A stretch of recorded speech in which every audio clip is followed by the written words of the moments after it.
Olá pessoal, eu sou Hugo Machado II e esse é mais um vídeo do quadro Dissecando o CTN.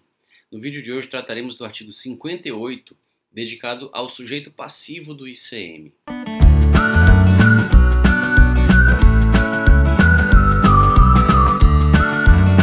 Sabemos que o artigo 58 está revogado, como todos os outros que tratam do ICM, e a matéria nele tratada hoje se acha na Lei Candir, na Lei 87/96. É importante atentarmos para como a Lei Candir trata dessa matéria hoje e um pouco sobre o que aconteceu desde a edição do CTN até os dias atuais. Primeiro vamos recapitular o que é sujeito passivo. O sujeito passivo é o devedor da obrigação. O sujeito passivo é aquele obrigado ao pagamento da obrigação. E de acordo com o artigo 121 do CTN, o sujeito passivo pode ser o contribuinte, quando tem relação pessoal e direta com o fato gerador, é aquele que realiza o fato gerador. Se o fato gerador é uma ação, é um verbo, o contribuinte é o sujeito da oração, é o titular, autor da ação, o agente da ação, o sujeito da oração que realiza o verbo constante do predicado. Então, se o fato gerador é realizar operações relativas à circulação de mercadorias, o contribuinte é aquele que promove essas operações, que realiza essas operações. Mas o artigo 121 do CTN também trata do responsável tributário. O responsável é aquele que, sem ser contribuinte, é obrigado por expressa disposição de lei. Só que a lei não pode obrigar qualquer pessoa. A lei não pode dispor que qualquer um será responsável tributário. É preciso, para que nós respeitemos a capacidade contributiva e as regras de competência, que o tributo recaia sobre o contribuinte. E o responsável, portanto, tem que ser alguém que tenha condições jurídicas de fazer com que o tributo recaia sobre o contribuinte, retendo, descontando o tributo do respectivo contribuinte. Por isso que o artigo 128 do CTN, quando trata da responsabilidade tributária, exige que o responsável tenha alguma vinculação com o fato gerador. Não será uma vinculação pessoal e direta, porque isso faria dele contribuinte, mas alguma vinculação que fará possível ao responsável exigir do contribuinte o tributo que, por sua causa, está tendo de pagar.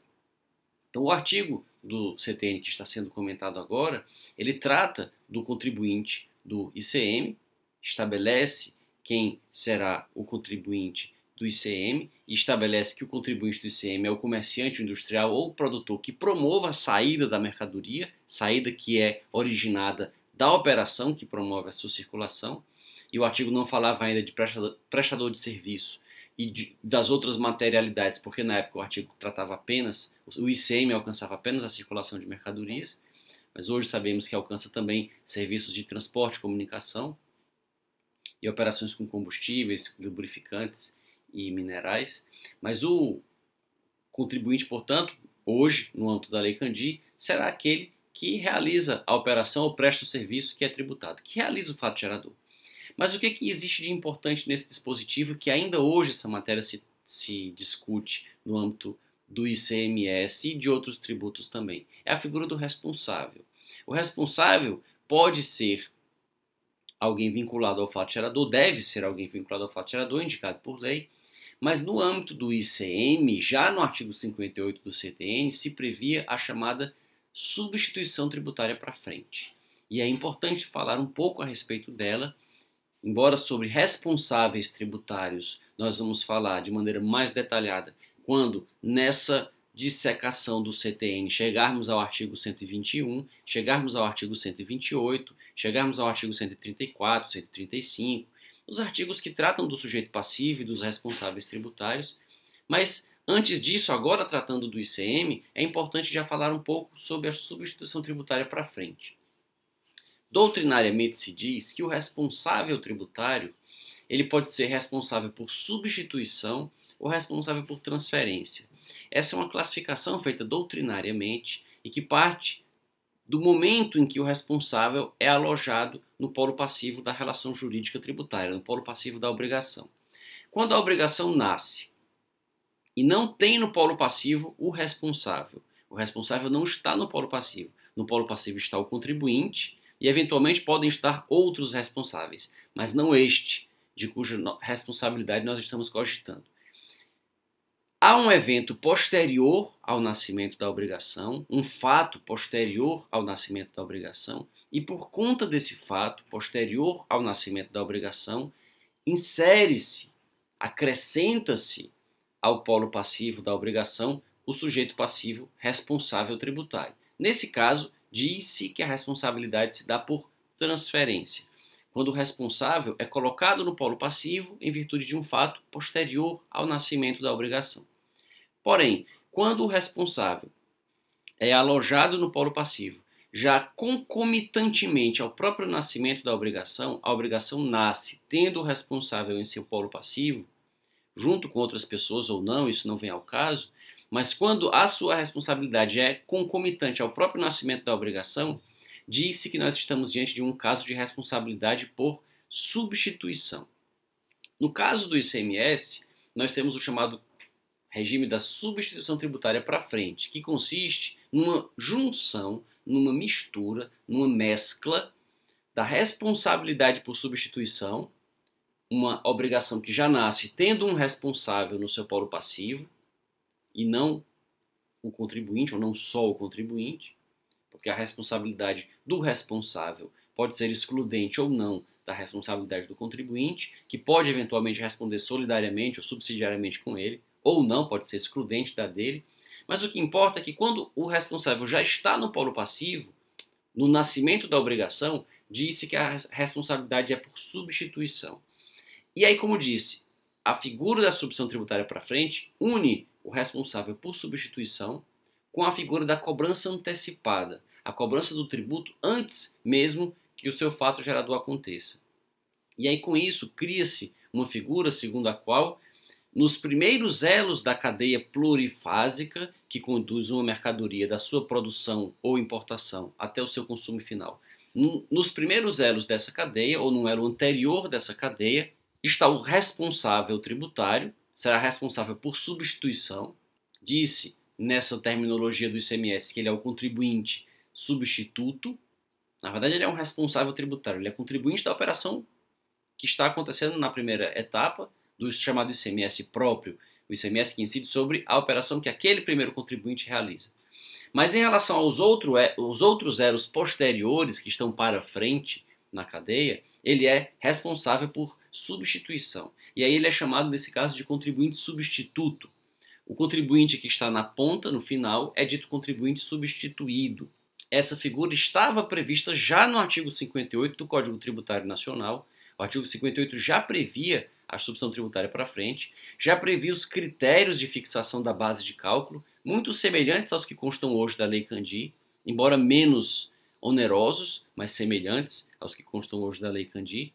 E a ideia era de permitir uma maior eficiência por parte do fisco. Em vez de fiscalizar, por exemplo, incontáveis, inúmeros, milhares de bares e restaurantes, o fisco fiscalizaria, por exemplo, apenas algumas poucas fábricas de cerveja. Em vez de saber se estaria havendo venda de cerveja em milhares de bares, o fisco fiscalizaria 1, 2, 3 fábricas de cerveja e cobraria já no primeiro elo, no primeiro ponto da cadeia do fabricante de cerveja, a cerveja que seria incidente nos últimos elos da cadeia, quando do consumo final. Essa que é a ideia subjacente à substituição tributária para frente. A ideia seria, como disse, dar mais eficiência, diminuir as oportunidades de fraude, de sonegação, de evasão fiscal. Mas, por outro lado, a substituição tributária para frente retira algumas das vantagens ou das virtudes da não cumulatividade, porque o tributo continua, em tese, sendo não cumulativo, mas ele é cobrado apenas no primeiro elo, então ele é não cumulativo porque ele torna-se monofásico, mas ele preserva algumas das desvantagens da não cumulatividade, porque os outros elos continuam tendo que cumprir as obrigações acessórias que tornam a não cumulatividade mais complicada, ligadas ao controle do estoque, da comercialização, da entrada e da saída dessas mercadorias, correndo o risco de sofrer aplicação de multas, mesmo o imposto já estando recolhido previamente no primeiro elo. Então, a parte ruim para o contribuinte da não cumulatividade, em parte, ela é preservada, continua. Mas a parte boa, que seria diluir o ônus nas várias etapas, essa parte é afastada quando se cobra tudo no primeiro elo, da cadeia. E há um grande problema, que é a definição da base de cálculo. Qual será a base de cálculo da operação final que já está sendo tributada por antecipação no primeiro elo, se ela ainda não aconteceu e não se sabe por quanto a mercadoria será vendida? Foi dito em vídeos anteriores, e se insistiu muito nisso, que a base de cálculo sempre deve corresponder ao fato gerador transformado em moeda. Se o fato gerador é a prática de uma operação de circulação de mercadoria, a base de cálculo é o valor da operação, necessariamente. Mas se a operação não aconteceu ainda, qual será a base de cálculo? Será preciso estimar o valor pelo qual ela acontecerá. E aí nessa condição é que haverá cobrança. O contribuinte substituto pagará o imposto próprio da operação que ele está realizando e já sabe qual o valor, aplicará a alíquota sobre aquele valor e pagará o ICMS próprio, mas ele pagará também o ICMS devido pelos demais elos da cadeia, por substituição tributária para frente, sobre um valor que nesse caso será estimado. Os critérios para isso constavam do artigo 58 do Código Tributário Nacional, hoje constam da Lei Candir, e foram questionados judicialmente. Questionou-se a própria figura da cobrança por substituição tributária para frente, que o Supremo Tribunal Federal considerou válida por se tratar de uma mera antecipação, foi o que ele decidiu na época. Teríamos antecipação em relação ao imposto de renda, que depois sofre o ajuste quando da declaração apresentada no começo do ano seguinte, e há uma restituição ou um pagamento de uma diferença. No ICMS seria a mesma coisa, e portanto seria válido cobrar o imposto mesmo não tendo ocorrido ainda o fato gerador. Esse foi o fundamento pelo qual o Supremo considerou válida a figura da substituição tributária para frente, que inclusive foi constitucionalizada, foi feita uma emenda à Constituição, que colocou um parágrafo adicional no artigo 150 da Constituição. Ironicamente, o artigo que trata das limitações ao poder de tributar foi emendado para colocar uma deslimitação, que é uma permissão para que se cobre tributo sem fato gerador que o justifique. Mas, nesse caso, a inserção dessa disposição apenas veio confirmar algo que, como vemos do artigo 58 do CTN, já era feito antes e que foi aceito pela jurisprudência do STF.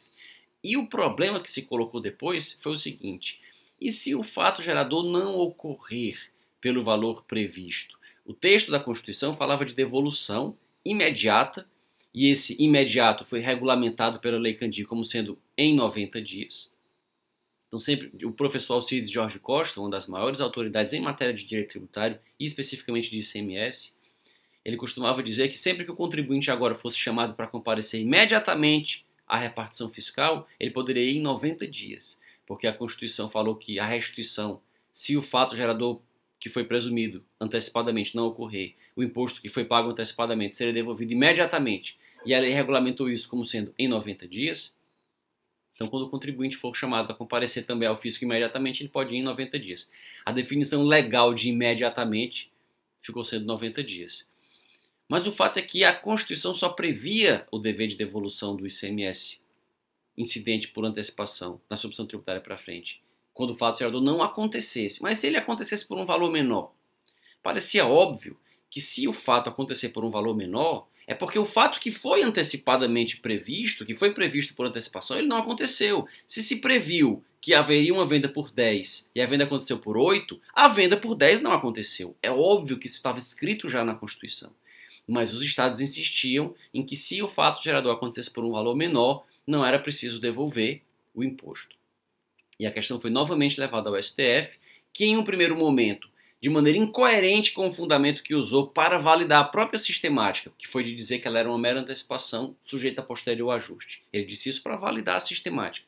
Depois que ela estava assentemente adotada por todos os estados, que foi colocada a questão da devolução no caso de preço final inferior ao previsto na antecipação, o Supremo, incoerentemente, num primeiro momento, decidiu que não era preciso haver a devolução, que a cobrança feita por antecipação na substituição tributária para frente seria definitiva. Esse entendimento, porém, muitos anos depois, ele perdurou por muito tempo, mas muitos anos depois ele terminou sendo abandonado, e hoje o entendimento que prevalece no âmbito do Supremo Tribunal Federal é o de que, em havendo uma operação final por preço inferior ao previsto na antecipação, o contribuinte tem sim o direito à devolução. O contribuinte substituído, que seria aquele que deveria pagar o imposto se não houvesse a sistemática, ele, tendo sofrido a retenção de um valor maior por parte dos primeiros elos da cadeia, em acontecendo a operação final por um valor menor, ele tem o direito à restituição. Esse é o entendimento que prevalece no âmbito do Supremo Tribunal Federal. Se tiver gostado desse vídeo, não se esqueça de curti-lo, de se inscrever no canal para acompanhar os próximos e de deixar na caixa de comentários o que pensa a respeito desta e de outras questões. Até os próximos vídeos.